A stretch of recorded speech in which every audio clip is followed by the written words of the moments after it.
Accident Investigator Julian Firth. Can you put this investigation into context for us, please?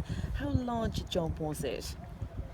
This 18-month investigation by the Air Accidents Investigation Branch has been very comprehensive.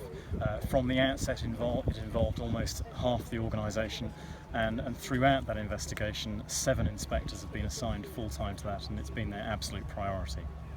Now, we've heard quite a few of the findings this morning. Can you summarise those for us, please? During a comprehensive 18-month investigation, the Air Accidents Investigation Branch found that the aircraft at the top of an aerobatic manoeuvre was too low to complete that manoeuvre safely. It was too low because it entered the manoeuvre at too low an airspeed, and insufficient engine power was applied during the upward half of that manoeuvre.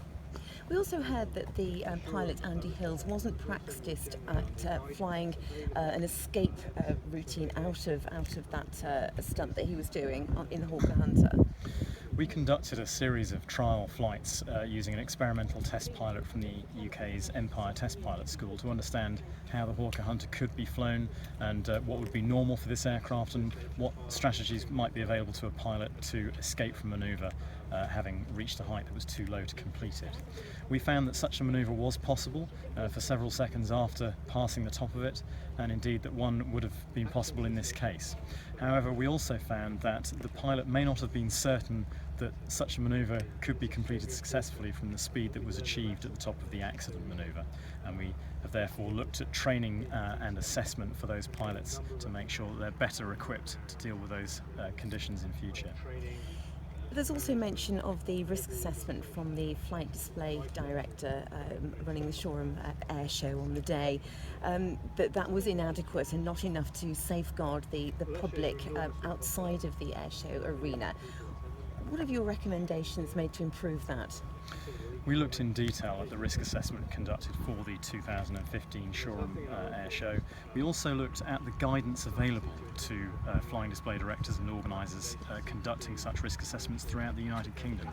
And we found that whereas the risk assessment of the flying display director in this case was in many ways in line with the guidance available, the guidance itself required improvement. Work we conducted with the government's specialist health and safety laboratory identified several shortcomings in that guidance, and we've recommended that the Civil Aviation Authority implement the changes that are shown in that report.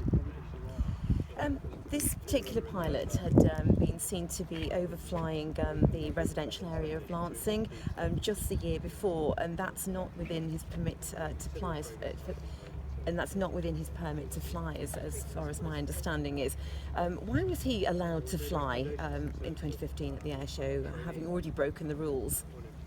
The pilot was trained and assessed in accordance with the regulations that existed at the time of the accident. We looked in detail at his previous flying activities and indeed the flying display that he conducted in 2014 at Shoreham.